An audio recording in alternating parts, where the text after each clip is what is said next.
Welcome to this Trimble Business Center video tutorial, and in this video here we are going to run the tutorial with the X100 dataset, which you can download from the Trimble tutorial page. Just go here to this page, and then when you scroll down you will find this dataset here in the Working with Aerial Photogrammetry section, and it's the Processing Aerial Survey Data. Download this file, extract the file, and then you will get the structure. And we will now run this project here and go in detail about all the different functions and also settings. In this video we will try to follow closely the steps described in the attached PDF from this tutorial data. We will perhaps make sometimes a different way, like here in the PDF, but we will try to follow these steps. So one of the things is to start opening the VCE file. In this video we are using here a beta version, which will then soon become Trimble Business Center 5.7. So in this case, if you check the graphics and the buttons, this should be similar like 5.7. We use the Open Project button and then we navigate to this location.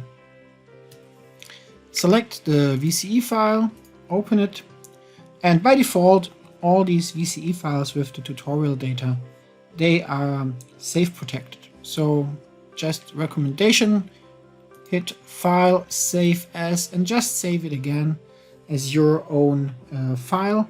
So I will call it in here as processing, in this case here, X100 data.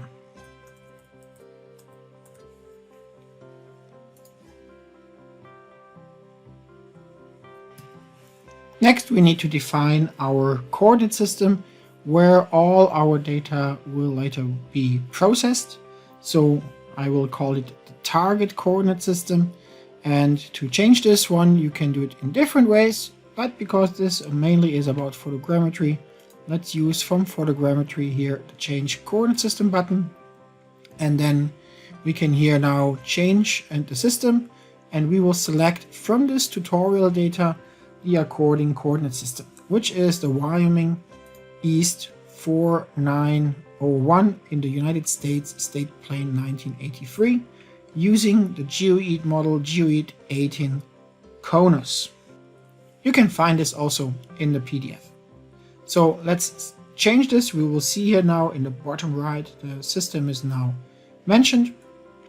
You can also, of course, right click here in the Project Explorer.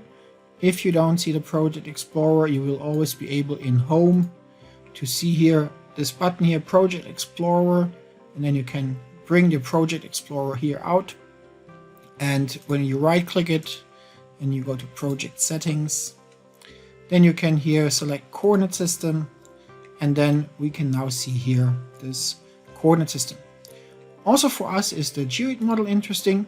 So the GeoEat model here is of unknown quality, mainly because the GNSS quality that the drone had during the flight was not a high precision one, and therefore we will not weight the positions of our drone very high in our process, and that's why we set here this GeoEat model to unknown quality for the GXL stuff. Okay, so we are fine.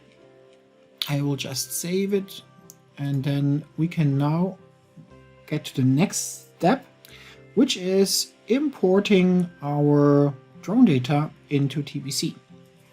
If I go to my project folder, let me go here to the data folder, and here we see the GXL file, so for the X100 and also for the other drones that are supported through GXL. The GXL is the important part, and in the GXL the positions of each drone is not in Wyoming East, but in our case here, when we take a look, we can now see here that it's in WGS 84 lat, long, and height. And therefore, when we import the GXL, which we will just do by drag and drop, there's also a conversion happening. So we convert the data from these ellipsoidic geographic coordinates with an ellipsoid height into our Wyoming system that we defined now in TBC. So it's very simple. You just drag and drop the GXL into TBC, and then all the information from the GXL is read and populated into TBC. And it will also be populated in the Project Explorer, where we will take a closer look now on the photos and also the exposure positions and also the flight mission information that comes now with the GXL file into TBC. You see here the loading bar now starting to import the drone images, the JPEG images, to the TBC project. After the import is done, you can right-click the imported files and go into the import report. And the import report for the GXL is very simple. So here it's just mentioned that it has used, in this case, the GXL file. So here the GXL file is mentioned, and therefore we wouldn't need to look into the GXL. Or what I will do now here is show here how these values have been populated in the Project Explorer. As every selection you do in the Project Explorer can also be seen in the view of TBC, we will open here a 3D view. And the 3D view, you can either find it here in Home, in the 3D view, or you can always also as a shortcut here as an icon, search here for this box called New 3D View. You will do this now here, and then you can use the middle mouse button, keep it pressed, and then you rotate here this area, and now we can see here on top our exposures. So from each photo, the exposure position, we have here the flight plan, and also here our average terrain height displayed. So let's start with the exposures. When we go into Project Explorer into points, then for each drone photo, we have here an entry. Let's click here on one. I can see here it's highlighted here, and we will open always the properties. So we can right click here in the Project Explorer and say properties, and then we always see for this selection the current property entries. So, and here we already go. We can now see here, when we look a little bit further down, we have here the grid coordinate, Wyoming East 4901, and the geoid 18 Conus. And no surprise, this is exactly our target coordinate system. And this is now here our projected coordinate in easting, northing, and in the elevation of the zone, and also taking into account the geoid model that is now here defined from our part. At the end of each coordinate, we have here an icon, and this icons here represent the quality, and we can see this quality when we expand the tree view here of the point. So we can here expand it and then select here this sub entry. And when we now go here to this point and we click here on this icon, we can now see here the different quality entries. And as we defined, it's an unknown quality. So it means our coordinate that came here from the GXL, which was, as you see here, lat, long, and height, has unknown quality, and therefore we will treat it with a low accuracy in the further processing in TBC. So just to double check, when we take a look at our GXL file, then we can see here for our photo, which is here, we have here now our lat, long, and height coordinate. And when we here take now a look and enter this into a calculator.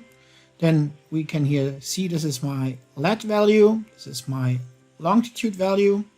And when we now check here this result, we can now see that this value here, 42 degrees, 23 minutes, 24 seconds, and some decimals, is in this case here visible here in this part. And also the same with the longitude, in this case here, 104, 44, 35, 00127, which is exactly the value that we have from the JXL file here stored in TBC. So let's go back to our main entry of the points. And so we can see this value is here also as a global coordinate here listed. And typically local and global are identical, except you define here a change where you want to have here different geographic coordinate systems here related to each other. But in general, if you don't do anything yourself, they should be the same. Again, so this is our target coordinate system. In our case here, the source can be seen here in this entry where the data comes from. And therefore this is now from our JXL file and for the exposure position. Additionally to the exposure, we also have the JPEG images itself, and they can be found here in the imported files. So when we expand here the Project Explorer, we can here see in the subtrees different entries, and then we see this symbol of the drone.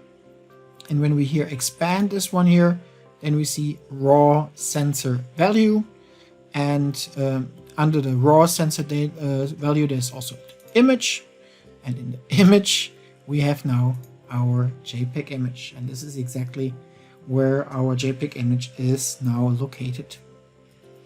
Here we can find a sensor size, which is in this case 3648 pixels in the width and 2736 pixels in the height. And depending how detailed the JXL is documented, there's also a camera type in it. So we see this is a Ricoh camera that was used for this part, and therefore we have this information about the JPEG image itself and also where the JPEG image is located. Let's go back to the main branch of this tree here from this entry. So when we go back here to this drone entry itself, we can now see the instrument, which is the X100. And this X100, this is stored in Trimble Business Center. That means when we detect that this drone is an X100, then we can here automatically apply specific camera informations, which is the focal length, which is in this case distortion parameters, and the pixel size for this drone. And last but not least, we have then the flight mission entry. So when we go from the imported one up, there's here the flight missions. And in the flight missions, we are interested mainly into the plan, which is in this case here our, we see here this yellow selected boundary. And this plan is placed in accordance to this height. So in this case here, this height was extracted from the JXL file. And when we change this value, let's put it here perhaps just to 50 and update it here, then we can see that this plan moves closer to our photos. Let's go back to 150 and then here just hit enter, and then we see this moves further away. So and therefore this is now the above height ground. So that means this is my drones, and then here the distance from the drones to the ground. So hopefully when we import our ground control points here, they will be now here in the right height. If not, this would be also a small check that we see, okay, why are my ground control points here above this plan or below this plan? Why are they not approximately in the right position? The flight mission also has some links, so we already have here seen this is now in the imported part, but just here again they are listed here, these entries, as a part of this flight mission. So therefore for us really in the flight missions itself, the plan is the interesting part. Okay, I think we went through most of the entries from the Project Explorer. So let's finish up and import our ground control points. So we can go to either, again, we could drag and drop. I prefer going through the import from the basic one because it allows me also to define my settings myself in case something went wrong. So let me put here into plan view. So we see here the easting and northing coordinates, and let's navigate to our demo data folder.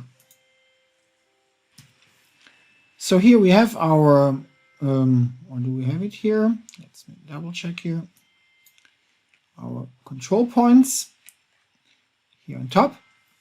And in case we are not sure if the columns are really like a point identifier, east and northing elevation, we can always select it here and then go through the import format editor, which I really like. It's popping up typically very often, but just if you want to guarantee it comes this way, that's fine.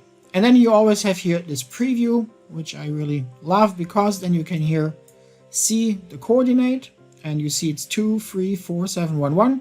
And therefore this is really my easting because it fits into this range here and the northing fits into this range. So this looks fine. So in the PDF, it's, I think, explained you can just drag and drop it here. But I just wanted to show it here this way. And let's import now this coordinate here.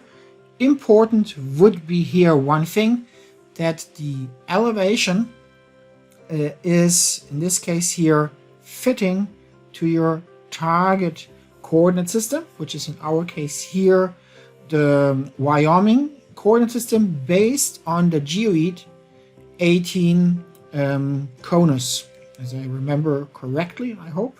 Let me just double check, but it is the geoid 18 conus in this case here.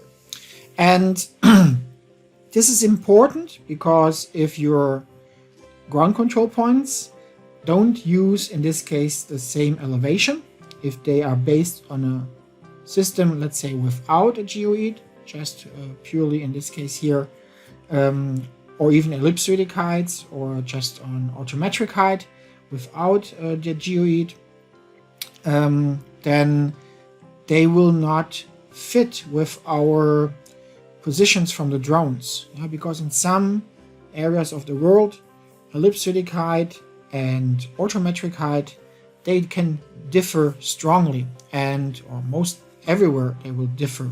They will not be identical. So this is something you have to be aware and take care of. This is a very big topic. It's simple and still not simple, and therefore, but I will not go here into depth into this.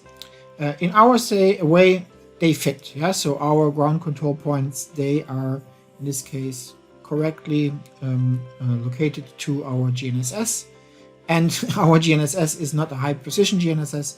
So in our case anyway, the ground control points will be the dominating factor for the whole adjustment process. So I hit import, and then our ground control points are imported into our project. And let me here close the pane of it, and we see them here located, and hopefully they are somewhere in the range here of our plane. Yeah? And then we see, okay, they are floating. So probably, I would say, typically it's always 120 meters. Then here, okay, so probably 130 here. So this makes then more sense of the flying height of this data in comparison to our drone data.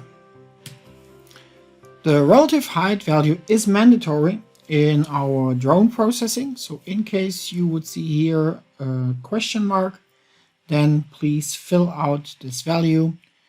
It shouldn't be a big issue because you have the coordinates of your drone itself. And if you have ground control points, you can just subtract the height from the drone and the height from the control point. If you don't have ground control points, you could also navigate, for example, as shown in the previous video with Google Earth, and then you see an average height value on the ground where your project is located, and then you have this height, and then you can again take the height from Google Earth from the ground and the height from your drones and subtract them, and then also get the height. Hopefully you don't need to do it this way, but you know how you were flying your drone. Typically this is really something in the flight mapping software that you use, where you define how many meters above ground you are flying. And this is exactly the value you need to enter here. In future videos where we will talk about DJI and micro drones, this is handled through our new importer, which is really cool. So here are all the necessary parameters, which is in this case here this height above ground and also the pixel size and the focal length. They will be asked in the importer user interface, and you have to fill them out, and then this field is automatically populated. Okay, so we reached now, when you look at the PDF, just before going to step 4. So everything is now imported. We have now taken a much deeper look into the Project Explorer itself. Therefore here, let's save here the project. And then in the next step, which will be in the next video, because we want here to keep this here separated in smaller chunks, we would then go and adjust the photo stations running the relative adjustment, but this is not part of this video. So thanks for watching, and hopefully seeing you soon in one of the next videos. Goodbye.